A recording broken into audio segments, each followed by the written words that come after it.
Welcome to another episode of the Impossible Life Podcast. I'm your co-host, Nick Surface, and I'm looking across at a man who doesn't take breaths. He holds them hostage. That's right, friends. The former Navy SEAL, Garrett Unkelbach. A man so aggressive, he doesn't exhale. You can rejoin the atmosphere when I say so. That's right. Little known fact. A man who never exhales.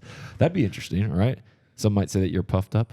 See what I did there? Oh, that's a different direction. Yeah, that was not the direction I went to go at all. That just popped in my head, and I figured let's take a poke at Garrett. It would be fun. Swing and a miss. Well, maybe. Anyways, the topic of the day today, G. No witty rapport, banter, or stories about my failings this week. We're just going to go straight into the topic. We're just skipping that section of the news report. Just the usual beration that happens off the air, so we're good with that. What we're talking about this week is 5 keys to endurance. It's not hard to get you to talk about endurance. It's one of your favorite subjects. You happen to have what I would say is quite a lot of expertise in it, having done a few things in the SEAL teams that required more than your average endurance, to put it lightly. Yep, I've endured. You have endured. But the reason I want to talk about this subject, and we're going to dive straight into it here, dude. It's as the time we're recording, it's mid-May. When this comes out, it's going to still be mid-May 2024. Yeah, mid-May 2024. You may be listening to this many years from now. You are well and truly into the plans for your year if you're that type of person. You're well and truly into the month if you're that type of person. And if you're listening to this when it's released, it's a Monday, so you might be going, "Oh, I got a long week ahead." No matter what, like the shiny, happy, like it's New Year's, like everything can happen, perfect, like all that's worn off. Right now, a lot of people are just in the slog. They're like, they've exited the mountain. They're in the valley, firmly on their way. This is Frodo and Bilbo, like heading towards the mountain. And like, you have no idea. The eye of Sauron is upon you, and you have no idea how long it's going to take you. And that's when a lot of people are like, dude, what am I doing? And truthfully, you get tempted. It's in 2 Corinthians. It's in James. I believe it's also in Hebrews, where the writers say, and go through this struggle for this short time. Right. Which means your life. Right. Yeah. Yeah. In an eternal perspective, as I heard your dad say recently, like what we see now is so short compared to eternity, but we just don't know it. Mm-hmm. So anyways, let me give you a little bit of endurance. And I love Pastor Keith. I'm going to go ahead and gong him early. Pastor Keith like always talks about natural, supernatural correlations. And I just love that the more I feel like I get to know God, the more I see him talking everywhere. And like, endurance is not a sexy topic. It's not. Whenever you come to know Jesus, a lot of people will be moved by, whatever may happen, a circumstance that causes them to repent. But like, no one goes up and says, "Hey, guess what? Like, you're committing the rest of your life." I shouldn't say no one. They should have an understanding. You're not making an emotional decision. You're truly making a decision to do everything in your life God's way, which means you're going to have to surrender your own ways, which is going to be incredibly difficult. Oh, and by the way, it's not going to work out the way you think it is. I can guarantee that up front. So guess what? Like, part of you becoming a son means that you get to learn discipline through suffering and obedience. The same way Jesus did. The same way Jesus did. That's not the message that we hear preached a lot, and that's not the message that a lot of people sign up for, but that is actually what He disciplines the son he loves. It's not, prayer, repeat after me prayer, get a free bath and a t-shirt. Right. No, and you don't get a bonus offer. Like, this is legitimately like you're signing up for, you're choosing your heart. The reason I talked about the natural supernatural correlation, G, what's the greatest endurance animal on the planet? Man. You're looking at him, right? Like, I don't know about that. Okay, whatever. Same species. You can't help yourself at this point, can you? We are looking across at each other, which is why that's so insulting in case you're not watching on YouTube. But anyways, yeah, mankind is the greatest endurance athlete. And the thing that's amazing... If you're a runner at all, or just like even running adjacent, interested in athletics, I would encourage you to read the book Born to Run. Yes, so good. There's some funky stuff in that book, but also like if you start getting into running, like whenever you start doing your marathon training, because like living in America means you're going to run a marathon at some point. Right. Whenever you start getting into your marathon training, just get the audiobook Born to Run. It'll certainly shift your mindset on running. And they do talk about some of those things about how man is the greatest runner and how man can outrun any animal over long enough distance. And that was how they used to hunt before we had guns. It's one of my bucket list items. I'd have to train very hard in running, but I want to run the race they mentioned in that book. You have to be like Boston Marathon qualifying. Oh, you said the horse race? But it's man versus horse. Yeah. right? And over long enough distance, a man can beat a horse. I would actually just like to run an animal down to the point where they fall from exhaustion. And then I just think that'd be an amazing experience for hunting. But anyways, the reason I was saying all this, all the animal lovers are hating you right now. You know what? I know from looking at the comments on our social media posts that animal lovers don't listen to us anyways, because we've had a few people recently talk about how they can't follow us because we believe in hunting animals. Well, yes, sorry. we do. Yeah. You know what? I'm going to go enjoy a steak, have fun eating soy. Anyways, but the longest run in history, Dean Karnazes, listen, he jogged 350 miles across California without stopping. Did not stop. For over 3 days. All the things you're thinking of, eating, using the bathroom, he didn't stop. For 3 days straight, he ran. That's a disgusting finish. And, we run a long ways in Hell Week, but we do stop. Yeah. Right? You stop to use the bathroom. Well, very briefly. You get literally get 30 seconds, and there's an instructor outside the porta potty yelling at you. And it's one of the biggest, scariest instructors. They always put the big guys on there. And he's yelling you have 10 seconds or I'm going to rip you out of there. And in every single Hell Week class that the one that I was in and ones that I saw, you see students get ripped out of there. I don't care if your pants are down, right? Yeah. Your time is up. We'll rip you right out of there. So you get 30 seconds. You get time to eat. It's a freak show that Dean ran for 3 days straight without stopping. Now, the thing that's funny about that Bud story, that Hell Week story, so because Garrett has these reference experiences, sometimes when he's just being froggy, which is literally all the time, he'll just be like, dude, you definitely would have got pulled out of a porta potty. And I'm like, yeah, you're right, but I'm not in Buds, so I'm going to go ahead and enjoy myself. It is a useful skill to be able to, take care of business quickly when needed. Yeah, there's a whole other story here because, like I said, Garrett will reference these things as far as his standards when we're hiking mountains and stuff. Low needs, bro. Right. I agree. I like low needs. I just think that you have a frame of reference that most people don't have. And because I'm around you all the time now, I'm getting to share in that frame of reference for good and for bad. But the point being, back to Dean Karnazes. So 350 miles, you may be the kind of person with the thought of running a 5K or what's 2 miles. What's the longest you've ever run? Yeah. What is the longest you've ever run? And what's the hardest thing you've ever done? And the reason I ask you that is because that's going to set a mental marker for you of what difficult actually is. Some people, they're like, oh my gosh, I had to run a mile. I was dying. It was the worst thing. If I talk to one of my kids, me taking them running for a couple laps around our park is I got to sit down. I need to get water. That was so hard because they've not, we're not doing ultra marathon training for my children. That park, that's what, a third of a mile? It's 0.42 of a mile. Almost a half. Okay. Yeah. But the point being, it's not a long distance, even with their little legs, but for them, it's that is setting the course. Well, that happens all the time. You've been, we've talked about a few things on this podcast the past few weeks of my own misgivings, be it from whatever has been happening. Join the Impossible Life Insiders. You can see what we're talking about. Yeah. But the point being, the reason I bring that up is because I've had a more difficult experience. When something difficult happens, it's no longer oh my gosh. It's kind of oh, okay, well, been here before. And that's an important reference to have. This is I hadn't planned to mention this, but before I started Hell Week, right? So Sunday night of Hell Week is, we've talked about this before, hardest part of pain is the anticipation of the pain. They put you in the classroom at 2 p.m. on Sunday, and they plan to start Hell Week. Really, it's whenever all the instructors show up and chug their energy drinks and check the machine guns and they're ready, which is going to be somewhere between 9 p.m. and midnight. Right. Right. So they put you in there at 2 p.m. and you just sit there for a while. Well, before breakout, I've told some of his story before, and I won't go into the long story. But before breakout, he wasn't one of the main instructors. He was just coming to first phase, and he was literally just finished healing from a very traumatic event. He came and told his story to us, and right before we're about to start Hell Week, and this SEAL comes in and tells us his story in combat. Jason Redman, if you read his book, he talks about some of this story. But this SEAL comes in and sits down and tells us this story of him getting shot multiple times, rescuing another guy that's shot multiple times. And I'm going super fast through a very amazing story. He's on the helicopter, nearly bleeding out to death. And he's a medic, and he knows, he understands medicine. He understands his own body. And he's thinking to himself, it's a 35-minute helicopter ride to the hospital.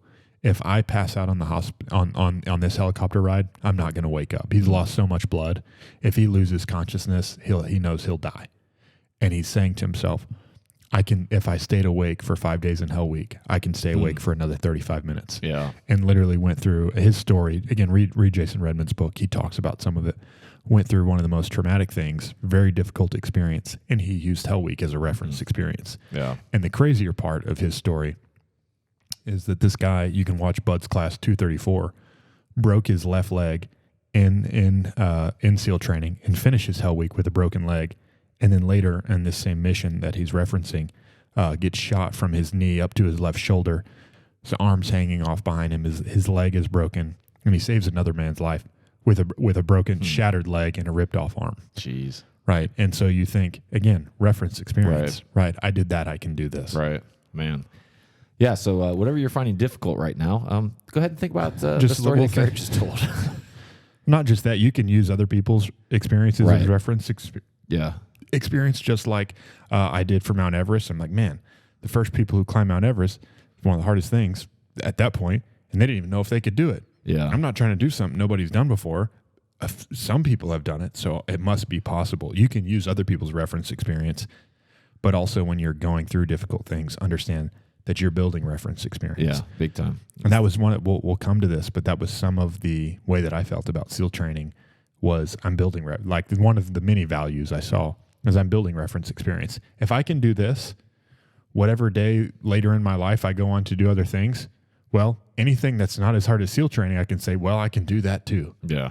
But if I quit here, if I give up on this, I'm just going to keep dropping down pegs. And what if I quit on another thing? Yeah. Right. And so I knew I was building reference experience. Yeah, that's so good. And there's so much value in that. So we're going to get into the 5 keys of endurance now, and then we're going to actually apply them to some key areas. We're going to apply them to your family, spouse, and kids, to business, not just to health. Cardiovascular endurance, because it's neither Nick nor I's favorite topic. Well, I think you hate it a lot more than I do. I'll just say that way. Like I don't mind some distance running, but as we talked about recently, neither of us are rushing towards our next 100 miles. Yeah, I like it because it's hard. That's why I like it.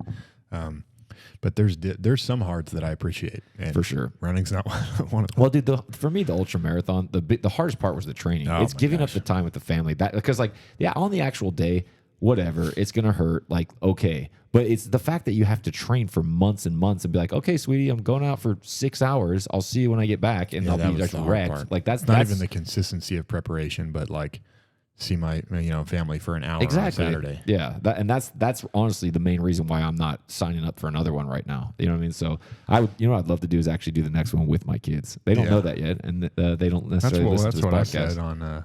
And people said, "Are you going to do another one?" I said, "Well, not right now, but." I'm sure, you know what? My kids are going to want to do one. I'll be doing one with them. For sure. Let's get on. All right. So there's 5 keys to endurance. And this is a super tactical episode, guys. We're just getting into it, okay? The number 1 key, the first one, is to have a strong why, right? You absolutely have to, the man who knows why can endure almost anyhow, right? That's Viktor Frankl, right? Quoting Nietzsche. And there's such a difference. What I would say for strong why, in a lot of cases, it's a vision. It's a sober-minded vision. What so many people do that gets them frustrated is they have a momentary desire, and they don't know how to tell the difference between sober-minded, like this is what I really want, and man, wouldn't this be great? Because most of the wouldn't this be greats are driven by the fact that they don't have something they think it'd be cool to get it, rather than to actually sit there and be like, man, what do I actually want? I think that's one of the hardest questions for people. Yeah, it is to know what they really want. Right. Because people are so driven by externals, right? You're driven by externals emotionally. You're driven by things like hunger. You're driven by things like lust and external desire, things that they tell you what to want. Mm-hmm. And what's really hard for people, this is a question I ask people in a business coaching environment, also in a purpose context, is what would you do with your life if money was no object, right? If money didn't matter? Because for a lot of people, that's what's driving them. The pain of not having any money or going after the pleasure of what I get when I have money. Yeah. Right. They're using both of those things as sources of fuel. And like we talk about all the time, if you want to go the distance, if you want a lot of fuel, you can run from pain. Eventually you'll outrun it, right? You can run towards pleasure. The closer you get to pleasure, the less fuel you have to run towards it, right? You start to experience some of it and you're less motivated. But the fuel that goes the longest is purpose fuel.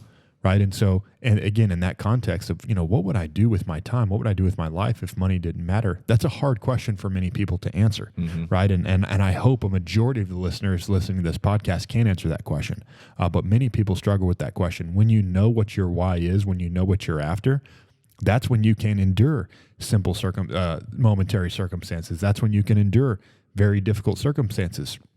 This is one of the things I work with men that I coach on. This is one of the things that I think about. This is one of the things that has shifted me and propelled me, is learning how to pull the meaning, like connect your why, connect your purpose to what you're doing in a moment. Big time. Yeah. Right. For me, going through SEAL training, and if you're in Mindset Mastery with us, we just talked about some of this month, where the 3 pillars of discipline, right? That's grit and pain resistance, perspective, time frame orientation, knowledge, training, and experience, right? 3 different pillars.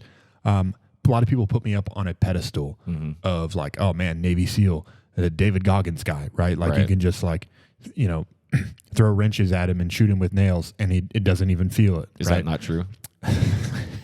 I will neither confirm nor deny. I knew it. A lot of people put me up on this pedestal of like incredible pain resistance and grit. And I have grit, right? You've got to have grit to do some of the things that I've done. But it's not my strongest pillar. Right. My strongest pillar is perspective. What does perspective do? Perspective is the ability to look at things from a different way. Time frame orientation is the ability to look into the future, to zoom out, like we talk about on this podcast all the time. If you zoom in on pain, it gets worse. It gets worse. If you zoom out on pain, you'll see purpose, right? To look out from your pain and connect it to a moment. And so this is one of the things that I've done so many times in my life that's allowed me to keep going when it's hard, when Garrett didn't want to anymore. I said, this moment isn't about, for me, going through SEAL training is not about getting a trident. Going through SEAL training wasn't about like some personal glory in my life. I was able to look at SEAL training, even though I couldn't see where I'm at in my life today. I was able to look at SEAL training and say, my destiny revolves around this. Yeah. Me going through this trial isn't about growing to the next phase of my military career. Me going through this trial is a part of, this is the plan and the path that God has for my life. And so I can connect all of them. Think about, what does your destiny mean to you? That's an insane amount of value. Yeah. So I could look forward and bring that into this single moment. And that's what it would allow me to push through. So that's where knowing your why. And for me, a lot of that why was like, man, I want all of my life. I want to advance the kingdom. I want to be who God's created me to be. Right. And so more than like that, the pain of losing that has got to be bigger than the pain of a momentary circumstance. Very good, G. And that is it. That really is what drives you, is when you, and the price for getting that type of vision is consideration. It's considered thinking of sober-minded time focused on it.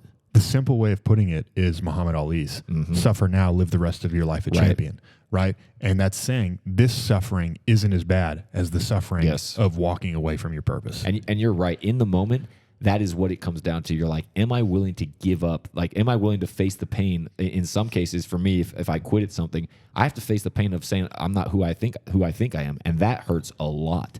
And that's way worse than anything I've gone through. I watched many men walk through that. Yeah. Right? We've talked about that before. I won't jump into that one. But I just wanted to highlight again, it's the consideration. We actually, years ago on a podcast, we talked about vision.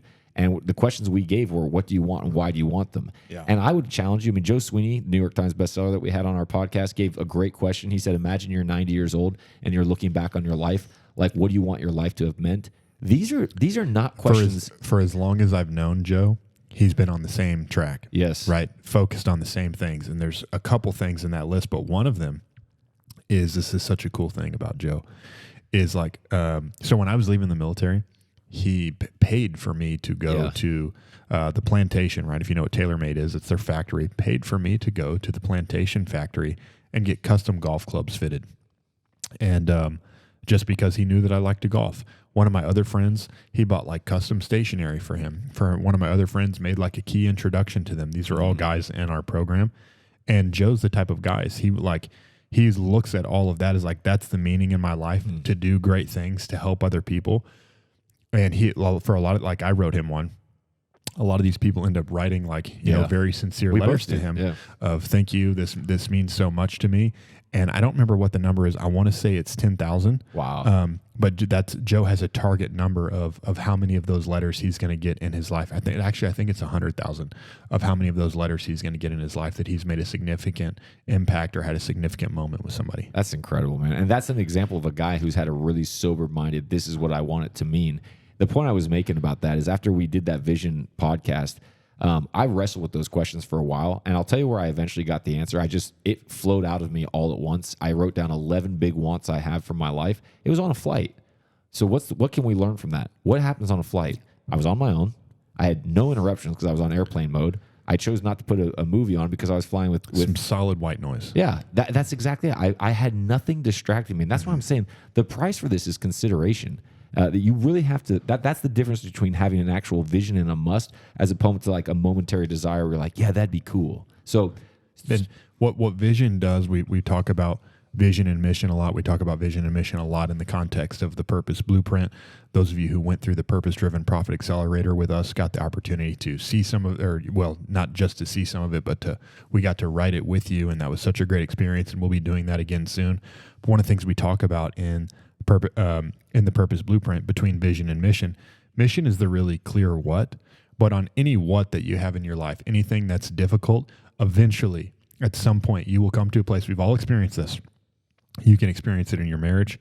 You can experience it in your business. You can experience it in your personal life, in your health, in your fitness. There's so many ways you can experience this. You're doing something hard. Nick experienced this on our 100-mile run. You will come to a place where you say, why am I even doing this? Yep. What's the point of doing this, right? It's hard, right? A lot of people get there. As entrepreneurs, you know what I'm talking about. Mm-hmm. You get to a place like, man, what's the point of even doing this? I could go make money easier doing X. Yeah. Right? And if you don't have an answer to that question, why am I even doing this? You will quit. Right. Vision is the answer. Yeah. Vision is, I believe in this greater future. This is what I see as possible. This is a thing that is worth enduring any amount of pain for. That's what a vision is, an inspiring future. That is the why answer to those difficult, what painful questions. And you're so right, G, because I honestly didn't put much thought into the 100-mile other than like, I just want to get this done because we failed last year. And so what was that's a poor reason. Yeah. So the interesting thing about the reason we put strong why as the very first key, if you're a logical person, what should you think? If I don't have a strong why, I'm probably not going to have endurance. So maybe there's some things you should say no to. Just a logical little conclusion there. Just also examine some areas of your life. Like maybe, why are you building the business that you're building? Yes. If the answer is, I thought I could make a lot of money doing this, you better strap up for when the tough times come because you're probably going to quit. 100%. Right? Or you need to reevaluate why you're really doing what you're doing. Yeah. So key number 2.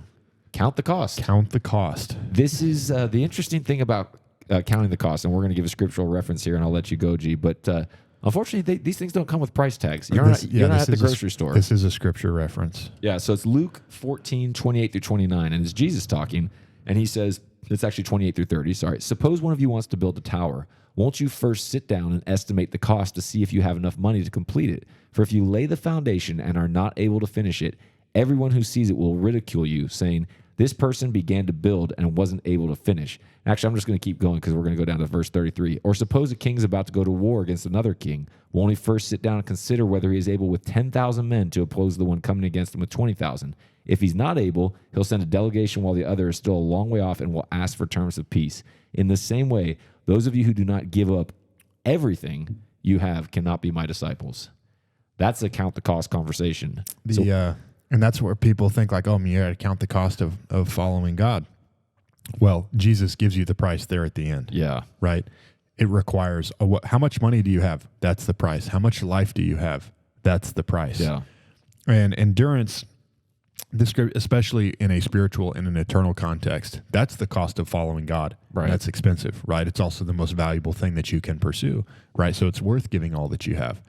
But when anything that you're enduring in, right, I would encourage you,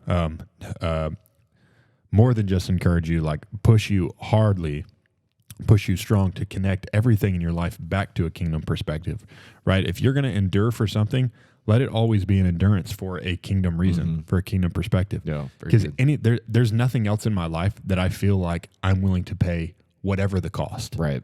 Right. And so if you want to have a lot of endurance in something, I don't feel that way about it. There's other stuff that I'm like, in business, there's prices that you're willing to pay. There's also prices that you're not willing to pay, right? That's just a part of economics, right? There's a point to where this isn't worth it, right? But when you can connect everything you do back to a kingdom perspective, that's where you'll keep going, right? So to count the cost, it's kind of It's kind of an oxymoron, the phrase of count the cost. You actually don't, if you're following God, you don't have to count it. You have to be willing to pay everything. Right. Right. With other things in your life, you do need to have an understanding of what the cost is. Yeah. The count the cost really, in that scripture, just means, hey, the cost is all that you have. You don't have to count it, but you've got to be willing to push all your chips in. Endurance and other perspectives, you've got to understand, if I'm not willing to push in all my chips, right? It's easy to understand. If you're willing to give all that you have, you don't have to count them, right? But in other contexts of endurance, if you can say like, maybe I wouldn't sacrifice everything that I have in my life to accomplish this, then there is a point at which you would quit. Right. And so that's something that you need to be aware of. Right. What is the price that I'm willing to pay? And the way that you can endure the most is to do things like in a kingdom perspective, I'll pay whatever the price is. Right. And so as many things that you can align to that, you're going to develop a greater endurance. For sure. And I think this is a step that people, really all these keys are things that are easy to breeze past, but I think people underestimate the cost of things all the time. Yeah. Because we have whatever we have in our mind about what we think it'll cost, and we're like, oh yeah, okay. And like, oh, I know it's going to be hard. And you hear that and you're just like, yeah, and you're fixated on what you want. And you have no idea. I have a friend who's a very successful entrepreneur, and he always tells people that are starting businesses, he goes, hey, twice as long and twice as much. That's what he says all the time, because he's like, whatever you think it's going to take twice as long, and it's going to cost you twice as much. And I always remember those words, because sometimes when you're like, man, I thought we would be, accomplishing X revenue or doing this by now. I've posted 7 videos on Instagram. Yeah. I thought I would have 100,000 followers. What is going on? Yeah, you're obviously being facetious there, but sometimes you're like, man, I thought we would. And that's whenever you have to sit there and go like, oh, I misestimated the cost. Like, this is the cost that I actually signed up for. Like, what I thought I was signing up for was there's this. So many people that have, the average podcast is 6 podcasts. 6 podcasts. Yep, that's exactly right. I've posted 6 podcasts and nobody's listened. Dude, why don't I have 1,000? I thought, there'd be like 1,000 people who love my podcast by now. I know, dude. Don't they know how much time I put in for those 6 episodes? As we're 140 in or whatever it is now, we're way above average. All right, G, should we move to key 3? Let's keep going. All right, key 3, not surprising, but it's a positive mental attitude. Be positive. Like the Joshua 1:9, G, what does that say? It's one of our favorite scriptures. Joshua 1:9. This is God has spoken to Joshua, and now he's speaking to the Israelites. And he says, dude, this is not suggestion. This is command. Yes. God is saying, I command you to do nothing else except be strong and courageous. And at Mighty Men, that's why we yell Rock Zoc every Saturday morning, because this is one of those things that I know for every man you're going to struggle with. I've struggled with it, right? It's easy to be afraid. It's easy to doubt. It's easy to pull back.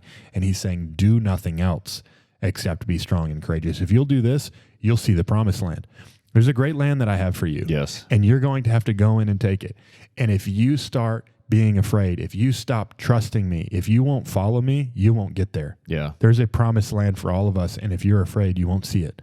Right. And so being afraid that's having a negative attitude. You're focusing instead of focusing on what's possible, instead of focusing on who God is, instead of trusting and believing in God, you're focusing on the negative. You're focusing on lack. You're focusing on all the things that you don't have. You're not talking about how big your God is. You're talking about how big the giants are. Yeah. And the second part of that verse, which you didn't say it, but you started to reference it. Think about, he tells them, be strong, courageous, but do not be afraid. Okay. Yeah. We talk a lot about fear. Do not be discouraged. Oh, for the Lord your God is with you. This is like Eminem 8 Mile. You've been like, this is your moment, right? Mm-hmm. You got one shot, okay? Like they're about to go take the promise. No, I'm just saying, because there's a lot to be built up. So what you say right before you go out onto the battlefield is important. And I just think it's very intentional that God tells them, don't be afraid or discouraged. Why? Fear will make you play the smallest, safest, weakest part of yourself, but discouragement is where it starts, right? Because the moment you get negative and discouraged, because you start focusing on lack, and that's like you're starting to crack the door open to the tidal wave that's coming, and it starts with discouragement. Because a lot of people are like, well, you know what, man, you're not a Navy SEAL. Like Garrett went through Hell Week, dude. Like he's talking about great. Now what's that doing to you? You're getting discouraged. So what's the logical thing?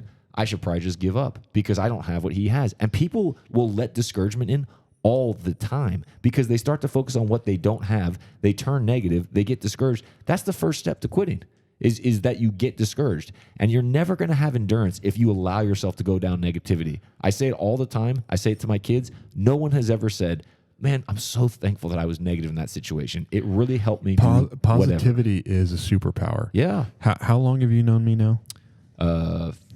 coming almost 4 years. Yeah, almost 4 years. I mean, and be honest, in the amount of time that you've known me, you've certainly seen me be mean to you, right? Yeah. But it's in a positive, corrective, What's funny is instructional. I know that deep down inside you believe that you're doing the best for me, but Have you ever seen me have a negative attitude? no, honestly, I've not even seen you. I've never even seen you complain. The only time I've ever seen you actually get mad was when someone mishandled your weapon. And the only other You thing watched me chew my tongue off. I did, yeah. That's only because I knew you. I know that nobody else around you realized how irritated you were by that, and also unsighted weapons. Yeah. So no, honestly, we've been in some funny situations, and I've never seen you complain or be negative. Honestly, those are the funniest situations, right? If you look at it that way. But the point that I'm at, it's not like, oh man, look how great Garrett is. The point that I'm making is it's how essential and how important positivity is. Yeah. Right? Pastor Keith, this is one of my favorite. He doesn't say this very often, but it's one of my favorites of his, as he says, attitude is the hinge that the door of your destiny swings on. Mm-hmm. And he said that a long time ago. That was when I was a kid when he said that. And I took that and he talked about it as like, if you have a great attitude, that's grease in the hinge. The door of your destiny will swing wide open for you. If you have a bad attitude, that hinge is locked up. And as much as you try to open the door, you can't open it. Yeah. Right? Attitude is the hinge that the door of your destiny swings on. And what I've found by being positive is that doors just open for me. Things just work out. People want to be around me. People want to learn from me. Being positive, and Zig Ziglar says, your attitude determines your altitude. Yeah. We talk about it like in the context of an airplane. The attitude of an airplane is the direction of the nose. If the nose is pointed down, that's a negative attitude. If the nose is pointed up, that's a positive attitude. Mm-hmm. What kind of airplane do you want to be in? Do you want to be in an airplane that's pointed at the ground? I sure don't. I want to be in an airplane that the nose is up, that the attitude is up. That's what I want the rest of my life to look like. Yeah. Right? When you get knocked down, when you go through difficult things, are you someone who hangs your head? Or are you someone who picks your head up? That's literally what attitude is. And we've talked about attitude this way, both on the podcast and in Mindset Mastery, that when you look at some of the etymology of attitude, this is like one of my favorite things about attitude. When you look at the etymology of attitude, one of the original definitions is around the posture of something. So think about a sculpture, right? When you look at a sculpture, when you look at the sculpture of David, there is an attitude of the scripture, the posture, the way that his body language comes across. When you paint a picture of someone, right, there is an attitude that's captured in the painting. And so think about your life. If you were going to get sculpted, if you were going to get painted into a painting, what would the attitude? You don't get a range. There's not a range of attitudes in a sculpture. There's not a range of attitudes in a painting. Your entire life is going to get summed up into a sculpture or a painting. And what would the attitude be? A lot of people, their attitude would be negative. A lot of people, they'd be looking at the ground. Is that the type of person that you want to be? I want to have an attitude like the sculpture of David. It's a combination of courageous, of understanding, of submitted to God, of humble. So much is captured in his attitude and that statue, and that's what I want to be, right? And so if at any point, my dad used to say to me when I was a kid, when I was having a bad attitude as a kid, or really just feeling sorry for myself or things like that, or even as I got a little bit older, times that I had things hurt and I cried. And he said, I wish I had we live in a different time now. Yeah. He said, I wish I had a video camera so you could see yourself right now. And he wasn't saying that like to beat me up or negatively. He was reminding me of, you wouldn't like, if I showed it to you the way you're looking right now, you wouldn't like it. Yeah. Right. He knew in me who I wanted to be. And he's saying, what you look like right now isn't who you want to be. Yeah. Right. And so have that way of thinking about yourself. At any point, the way you're coming across, is this really who you want to be? Is this the attitude that you want to have? And if you'll have a positive attitude, that's what you'll endure through any circumstance. The guys in my Hell Week class who couldn't laugh when it was horrible, who couldn't laugh when we were being destroyed. I've told the story before. I made my little peanut butter and jelly MRE. This was like my one tiny little joy, and a giant wave comes in and just takes it off of my lap. And I just looked at the guy next to me and laughed. Right, because that's all you can do in those circumstances. If you get negative, if you read Unbroken, Louis Zamperini's book, there's a lot, and also Viktor Frankl's book, Man's Search for Meaning, both of them, even more so in Viktor Frankl's book, he talks about where he could see that someone was about to die. right? And that's because of the attitude that they started having, right? It doesn't matter. They didn't really care about things anymore. They were negative. They complained a bunch. Those people died. It's the most austere circumstances for a human being to endure. And Viktor Frankl made it through endured in those situations because of his attitude. Yeah. And you may be looking for the 3-step process to change it. You just have to make a decision. This is just you exercising your choice muscle, because the truth of the matter is like all change starts with awareness. Well, you just listen to that. So you're aware now. I want to give one more scripture. I know we're going long on PMA here, but I love this one. This is probably one of the, I wouldn't say favorite scriptures. I have a lot of favorite scriptures, but this is definitely top 5 of scriptures that I quote the most. Okay. James chapter 1, verse 2. I actually knew you were going to say that. Consider it pure joy, my brothers and sisters, when you face trials of many kinds, because you know that the testing of your faith produces perseverance or endurance. It's the different word, different translations. Let perseverance finish its work so that you may be mature and complete, not lacking anything. If any of you, I'll stop there, not lacking anything. If you want to be mature, if you want to be the greatest version of yourself, if you want to get to where God's created you to go to, it starts with how you feel about difficult circumstances. Verse 2, consider it pure joy when you face trials of many kinds. The word consider it is the Greek word hegemai, which means to lead one's thinking.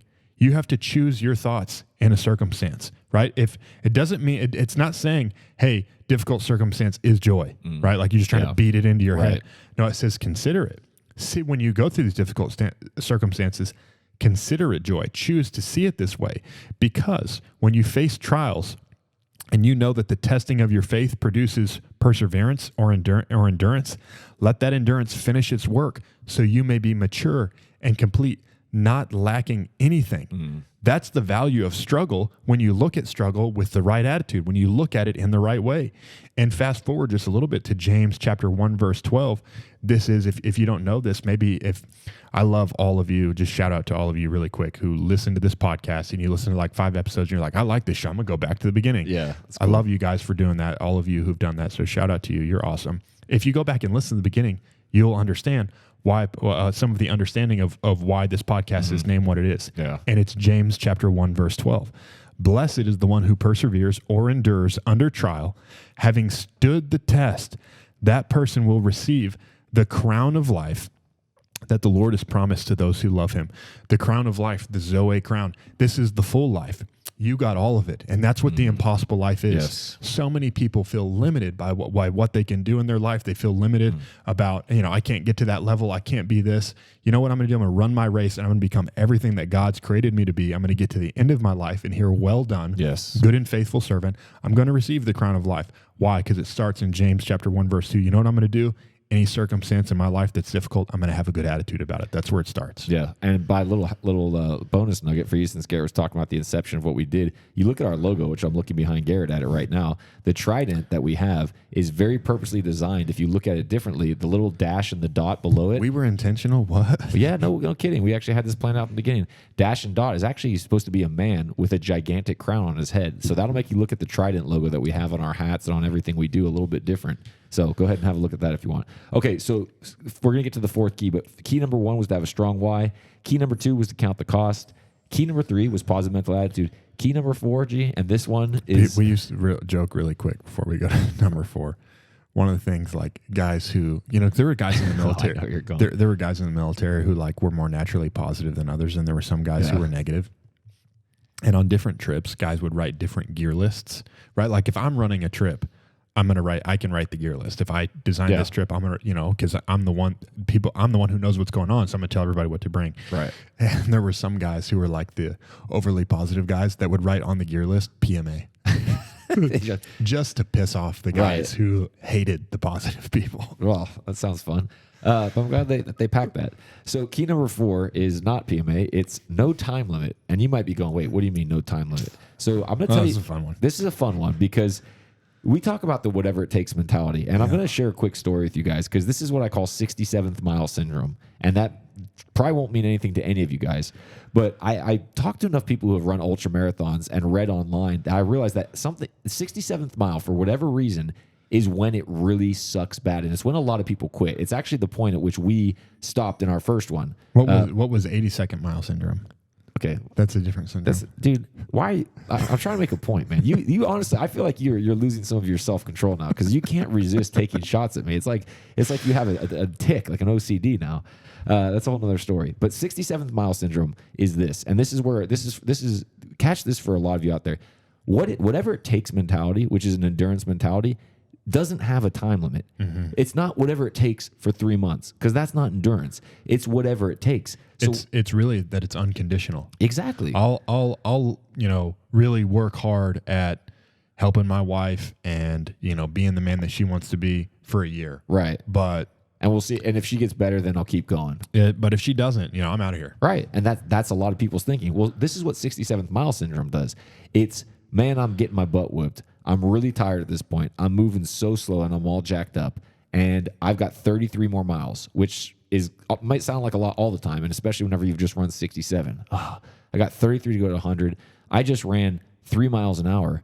So if I got to do 33 more, I'm going to be out here for 11 more hours. That's some sad math. And I'm actually going to, what are you talking about? I'm just saying that's really sad math. Okay, I'm used to you like saying I didn't say bad math. Right. I said sad math. Yeah, but that is what you're doing. You're going, dude, 11 hours, and actually, like I may not even move that fast. What if it's even long? And like, so you're starting to give yourself, that's what a lot of people do. 100%. Literally, you start counting the cost in the worst and the saddest way. Exactly. Like, man, I don't know if I really want to do this anymore. I thought it would be easier than this. Well, logic kicks in. You go, well, they've got a 30-hour cutoff, and I'm like 21 hours in, so I'm actually not going to be able to make it anyways. I might as well just stop now. And what you don't realize is that you would know if you thought about it. You're not the same person at 67 that you are at mile 2. Everybody gets that. Like you've gotten beat up. I can't say I was one of these people, but I watched multiple people in our 100-mile race that like mile 75 be like, oh boy, Skippy me, and just take off running. And even you at mile 82, after you didn't want to keep going anymore, you got up and I was just barely moving, and you started passing me. You lapped me a couple times. I did. I had to catch up. Yeah, but that was a supernatural. Like truthfully, that was an amazing moment. But the point I'm making about 67th mile syndrome is that you don't know who you're going to be. In this analogy, you don't know how you're going to feel at mile 82. You're limiting what God can do with you, and that's why. So that you're thinking straight line depreciation. Exactly. The key here to endurance is no time limit. And why is it? I said it's like being unconditional. Right. The key here is about time. Why? Because it's the one thing that no man can change. Right. Right. God has put this beyond man's control. Most powerful people in the world, they can do a lot of things. They cannot create time. They cannot manipulate time. Yep. It's the one test that all of us have. What will you do with your entire life? We all get a fixed amount of time. Time flows for all of us the same, right? You can feel it different, perceive it different, but everyone's clock ticks at the same speed. Mm-hmm. And that's why this is where we get tested. God moves in and out of time. Time is different to him. But to us, right, like think about all the things that God has made flexible versus the ones that he's made inflexible. And God has made time inflexible. He said, this is where I'll test you, right? This is the component that every man will have that's the same. And if you can understand this, learn how to have, instead of man's timing, have God's timing. This is what I call spiritual patience, where you can see what Nick's talking about, where it's the analogy of the run. You know what? You might be a different person at mile 75. You might just pick up and take off running. Second wind. God might test you for 13 years like he did with Joseph, and then in a moment say, you know what? Now I'm going to make you the most powerful person, second most powerful person in the entire world. You'll lead everybody.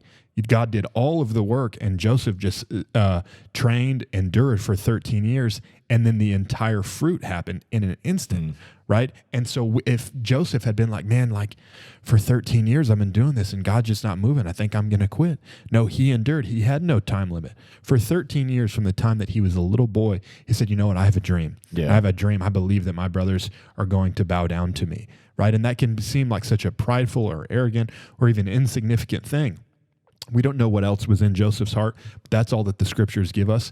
And we know that he was excellent because of it. He held on to the dream that he had. He never stopped believing, right? And he put no time limit on that amount of dream. And so that's the point that I wanted to make there, is that this is the area that God tests us in. And that's what faithfulness is. So good. It's Hebrews chapter 10. It's in Romans, multiple scriptures, that when you hold fast your faith firm until the end, right? Meaning that hold the assurance, right? God's going to give you peace. God's going to give you an understanding of what it is that you're supposed to believe. And then the test is, can you hold it till the end of the race? It's easy when God gives it to you in a moment. We're all going to have those burning bush moments where we feel like God's really speaking to us. But what will you do between now and the end of your life? Yeah, that's so good, man. I think about that Joseph analogy. It would be like working out and eating healthy for 13 years and seeing no results, and then you go to bed one never night. Changed. Yeah, and you wake up and you're jacked. You look like C-Bum. Yeah, like no, and obviously that's where. I think about how many people would be like, working out doesn't work for me, and understandably so. I would probably be like, yeah, you're doing something wrong, but that's literally what he did. It's like kept doing all the right things, and all the wrong things kept happening to him. It's fascinating. Okay, so let's get to point 5 because I do want to apply these to family, business, and health. And we got into the points. As you can tell, we're slightly passionate about endurance. Point 5 is strategic planning. Strategery. And you may think like, oh, I didn't see that coming. Well, a lot of things I think people fall down. They may have a lot of these other things, and they don't put intelligent design in place. And so they run into walls that if they had planned, they would have seen those coming and taken a whole different course. We talk about with habits, right? And people want habits that are going to last. Yeah. We talk about with habits, there's 3 components to habit. There's the desire, there's the discipline, and then there's the design. And a lot of people fall down in the design category. Yeah, so the strategic planning comes in a number of different forms. But I think one of the questions I always ask is like, what can you do forever rather than what can you do once? And in health, these are the people that are like, I'm going to the gym for 3 hours a day. No, you're not. You got a wife, you got kids, you got a job, like you got other things. You're not going for 3 hours a day. I did that when I was 20. Right. Yeah. If you're 20, go for 3 hours. And you know what? You should. For the most of the time I was in the military, I worked out for 3 hours a day. It was 90 minutes to 2 hours in the morning, another 90 minutes to 2 hours in the evening. And I had fruit of that. It was great. But that doesn't support. I can't do that in these other seasons in my life. Same. When I was in my early 20s, I would do 2 a days, and I was not built the way you were, but I was lightning fast. I was in way different shape. I was absolutely ripped because I didn't have anything else to do. And to your point, I had that time. That's not sustainable now. So now it's, well, what can you do forever? Okay, because guess what? You're going to get a lot more results from that. That works in every area of your life. We're going to get into this with family, so I'm not going to jump ahead. But I apply that thinking towards all the things I want in my life is what are the little opportunities that I can sow every day? And that's some of the way that I view strength, right, is similar to what we're talking about with strategic planning here. It's really looking at it from a whole of saying, what can I always do? My view of strength isn't what can I, what's like the most common dude question. How much you bench? Yeah, how much you bench, right? And that's literally like, how much weight can you put on the bar and move it 24 inches one time? That's not really, to me, what strength is. I look at strength instead of not what can I pick up one time, but what can I carry and never put down? Good. Right? To me, I look at strength as I'm never going to put down the weight of being a father. I'm never going to put down the weight of being a husband. I'm never going to put down the weight of being a leader in all these different areas of my life. These weights just get added to me and they make me stronger. God's given me these weights. So instead of saying like, man, what burst could I, do really quickly? What can I do and just keep on doing forever and get stronger at it? Because when you put on that weight of being a father, that weight of being a husband, and you view it that way, like, man, this is making me stronger. If you put on a 20-pound weight vest and you just never took it off, after about 6 months, which seems like a long time, but after about 6 months, you'd hardly notice it was there. And it would smell. It would stink for sure. You should probably bathe with it. Yeah. Good call. Give it a good scrub as well as all of your other areas. But if you wore it for 6 months, it'd be easy to put on just another 5 pounds of that weight vest. You'd be like, oh man, now I feel some weight. You wouldn't feel the weight that you felt at the beginning. Yeah, so good. I'm disappointed because whenever you said, what's the question that guys ask each other, I didn't use my sound effects to be like, how much you bench? Or like, it should have been monster voice. How much you bench? Like, because that's okay. Anyway, sorry, got a little left field. All right, let's apply these to family. But real quick before we do, if you're sat out there and you're listening, ask yourself the question: what's your default time frame orientation? Like for anything, I would say start with health. How long would it take you to get in good shape? Go listen to, if you've never listened to it, right? If you are someone who listens to this podcast, you're like, man, I like The Impossible Life. I've listened to that. I listen to that. I'm a listener. If you consider yourself an audience member and you haven't listened to the time frame orientation episode, cure that. Big Norm recognized that it was a game changer, and Norm knows what he's talking about. But the reason I asked that question is because when I first was like, oh, I'm gonna get in shape, I was like, dude, I should be able to do this in 3 months. Now, why did I have that? Like, and that's the question. Where did you get that from?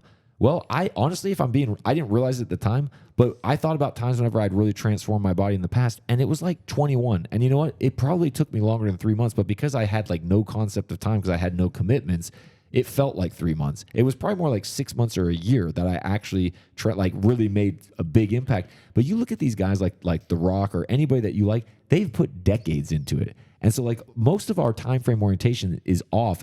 And that's just for health. There's a lot of different things that we could go into, and we don't even realize it. But let's go into this first, okay, G? So the 5 keys to endurance were strong why, count the cost, positive mental attitude, no time limit, and strategic planning. Let's apply this to like your family, your spouse, and your kids, right? And I would say that for the strong why, we talked about this, about having vision.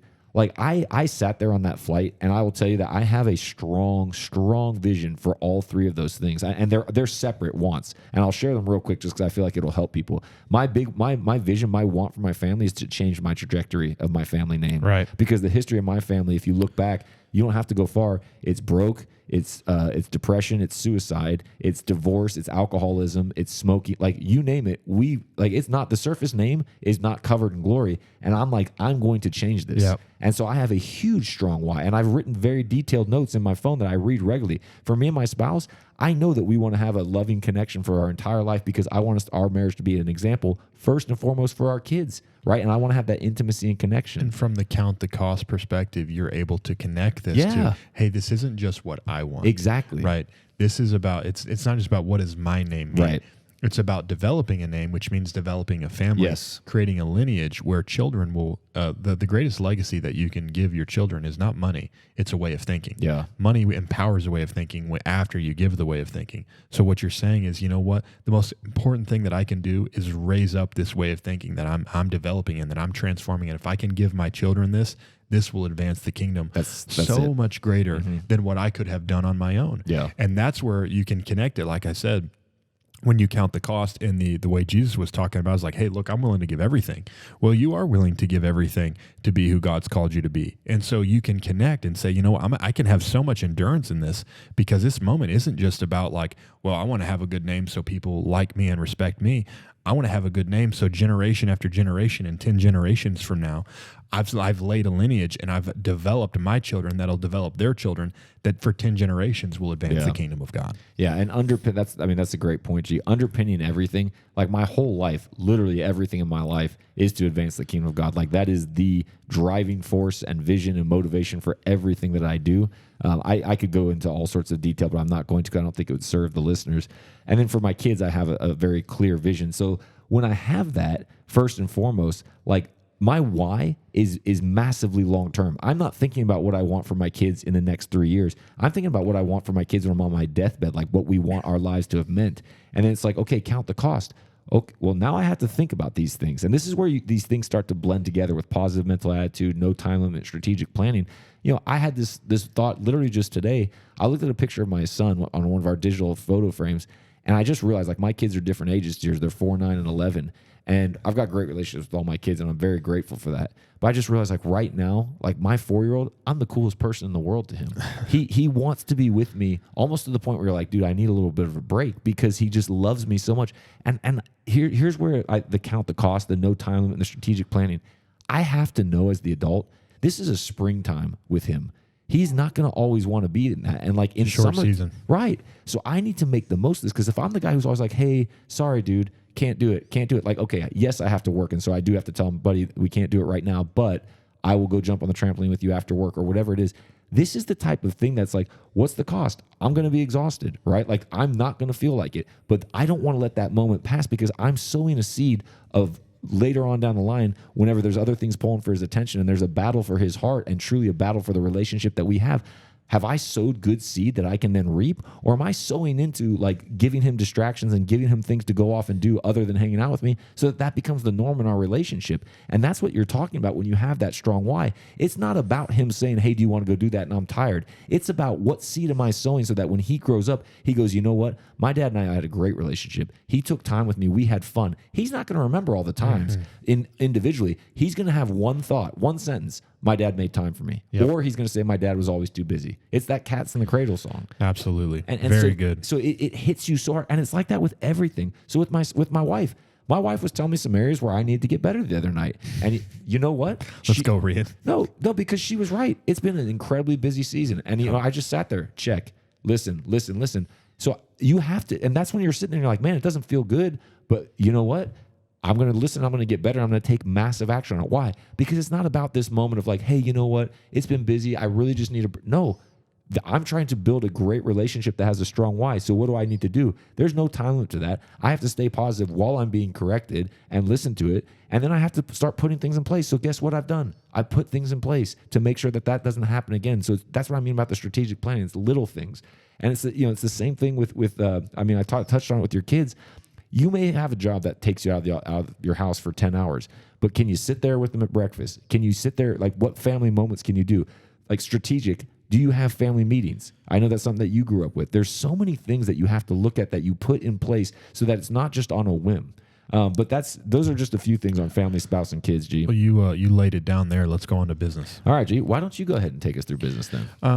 Just in the last week, I've had the privilege of speaking and working with a CEO of a large business here in this area, and had a call talking with preparing for some later work with a top executive in a Fortune 100 company.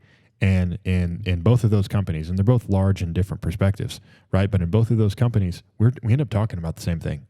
We start coming back to the why. Yeah. Right? What is the why? It's having a vision. What does a vision do? It tells a story. A vision prepares you for answering one of the most difficult questions in business. I referenced this earlier, right? In any business that you're in, you'll come to a place and you'll say, why are we even doing this? Yeah. Business owners will feel that way. Team members will feel that way. Employees will feel that way, all the way down to the bottom. When you get pushed, when you get taxed beyond your value system, right? And for a lot of people in a business, their value system is work for money. And when you get taxed beyond your value system, that's when you start saying, what's the point of doing this? I could make more money 100%. Easier doing something else. When your value system is not just based on money, when your value system is based upon kind of like what we've been talking about, I believe in a greater future. I believe in something. I think the world would be greater if it looked like this. I think my business could solve this problem. When you start to talk about a greater picture of the future and you have this enduring why, that's when you get faced with that difficult question of why are we even doing this, you have an answer to it. And if you want a business to endure, right? All we're talking about today is endurance and the value of endurance. Just like James chapter 1 says, if you get this right, you'll be perfect and mature and you don't need nothing else, right? When a business can learn to endure, that's not grit. Right. A lot of people think like, man, I'm just going to grit it out. Right. I'm going to grind it out in my business. That ain't it. Right. Endurance comes from, and one of the keys to endurance is why it was number one, start with why. Why does your business exist? Mm-hmm. That's not about making money. Yeah. When you can answer that question, that's when you're able to answer the questions further down the road of why am I even doing this? Why am I working here? You can answer that question when you can answer the question of what's the point of my business that's not about money? Yeah, that's so good. I mean, that's why we do the Purpose-Driven Profit Accelerator for businesses, is to develop that whole... So many people, they start a business with good intentions and they have a bit of a good why, but 32 quarters later, they're not doing it for that reason. Yeah. They're focused on all kinds of different things. And then they start asking the question, man, why am I even doing this? Yeah. And that's why the stat exists that we covered with Cody a few weeks ago. 66% of businesses never make it past 10 years. Like, so I mean, you got to know going into it, 2 out of 3 of you're not going to be here in a decade. It's not because, the economy wipes them out. Right. It's because the economy makes it hard. And people quit when it's hard. Yeah. And you quit when it's hard because you don't know why. Yeah. And one of my favorite stories is when we were early on in this podcast and it was during COVID and I came over and you were like fired up and you're like, man, if COVID keeps going, I'm going to make $100 million. And I was like, what? You're like, because all these people have just been waiting for an excuse to quit and I will never quit. I will keep going. And I remember when you said that, I still remember it very clearly because I was like, I love every letter of what you just said because that, like when I talk to people and say that your thinking is your greatest advantage, that right there is like an actual hands-on of it being your greatest advantage. I can say in one of my businesses in our construction company, last year is a difficult year for construction. This year we already know is going to be the best year we've ever had. And based upon the work that we've got lined up, 2024 will be our best year. 2025 is going to be the best year we've ever had after that. And 2023 was the most difficult year we've ever had. It's funny how that works. You got to go through those difficult times to get to the good times. So good, G. Yeah, and that you just demonstrated positivity, counting the cost, no time limit. And are you using strategic plan? Of course you are. I mean, We're big fans. If you know what EOS is, we're big fans of EOS, the Impossible Life. We actually use it for this business. If you don't know what that is, just look it up. If you want a great implementer, we can recommend a few, but we won't go down that road on this one. So last one, health, right? We've talked about this one on a few things. If yours is just to get jacked, at some point you'll stop wanting to be jacked, and because the cookies will be better, or you'll get busy with work. If it's just jacked for the sake of vanity, right? Vanity is empty, right? And emptiness. The lie of emptiness is just go further down the road and you'll get there. Oh yeah. And people keep going further down that rabbit hole until they chase vanity so long. Vanity sold health to them, but you keep going and it's not satisfying. And this vanity road leads you to a place of like detrimental to your health. Yeah. Right. If it is just about vanity and the way that you look. And I'm not saying that that's what the majority of people do, but that's an illustration of doing things for the wrong reasons. Yeah. And so how I've tied my why for health to a kingdom purpose, which is, like I said, my reason for existing and my purpose fuel, is I just realized I can't say I want to be my best for God, for myself, for my family, for everybody that I get the privilege of interacting and influencing, and then not have energy, because I won't be my best. So what does that require? It means I have to have great health. Not like, I need to have six-pack abs all the time, but I need to be making healthy decisions in every area of my life.